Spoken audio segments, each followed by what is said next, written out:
The hurricane raged outside, its Category 5 fury shaking the foundations of the small, isolated house. The Smith family, John, his wife, Sarah, and their two children, Emily and James, huddled together in the living room, listening to the howling winds and creaking wooden beams. The power was out, and the only light came from the flashes of lightning that illuminated the dark sky. As the storm intensified, the family's anxiety grew.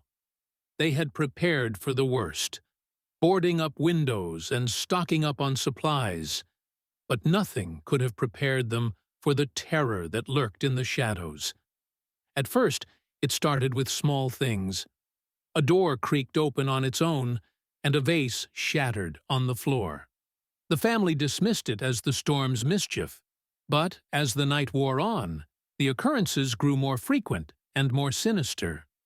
Emily, who was 12, began to feel an eerie presence, as if someone was watching her from the darkness. It wasn't until they heard the sound of dripping water that the family realized they were not alone. At first, they thought it was just the storm seeping into the house, but then they saw it. A trail of blood droplets leading from the kitchen to the stairs. John, a former cop, instinctively took charge, telling his family to stay put while he investigated. He approached the stairs cautiously, his heart racing with every step. As he reached the top, he saw it, a severed head, placed neatly on a pedestal, its eyes frozen in a permanent scream. The family's screams echoed through the house as John stumbled backward, horrified. That was when they saw him, the killer, standing in the shadows, his face obscured by a mask. He was dressed in a black raincoat, and his gloved hands were covered in blood. The family soon realized that the killer had been using the storm as a cover to stalk and murder them one by one. His modus operandi was to collect the heads of his victims, a twisted trophy to display in his secret lair.